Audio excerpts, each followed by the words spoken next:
Hi friends, I'm here in the classroom and I wanted to make this brief video to show us how we are going to wash our hands at school. And we have a sink here in our classroom, so that's what I'm going to be demonstrating with.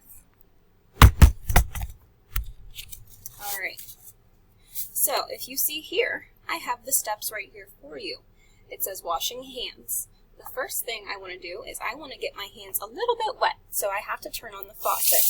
The red is the hot, the blue is the cold. I'm going to get my hands a little bit wet, not too hot, not too cold. Now they're pretty wet. Shut off the faucet, just to save a little bit of water. Alright, the next thing I want to do is I need some soap. And we have the pump soap right here. I want to get 2 pumps of soap, so I'm going to count out loud. Ready? 1, 2. Good. The next thing I want to do is scrub. And this is broken down into 2 steps. I'm going to scrub like this for 10 seconds, and then I'm going to scrub on the tops of my hands for 10 seconds. So let's do the first step. Alright, get ready. Let's count to 10 together. 1, 2, 3, 4, 5, 6, 7, 8, 9, 10.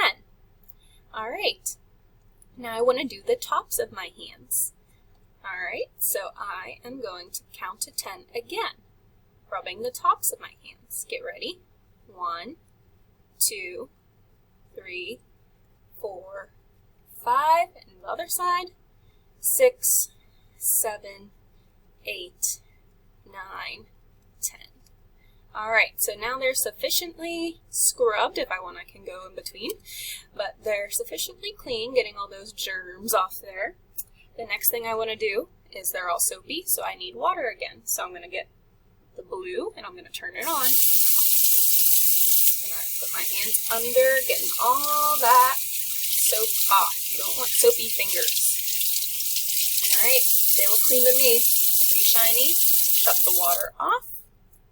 And the last step is I need to dry them because we don't want to get water all over our nice Chromebooks, do we? So I'm going to go over here and I'm going to pull down with 2 hands. 1, dry. My hands are still a little bit wet, so I need another one. 2. And now they feel pretty dry. So you should only need to get 2 or 3 paper towels. But those are the steps there for washing our hands. We also have it in the bathroom here. So either way, that's how you do it. All right.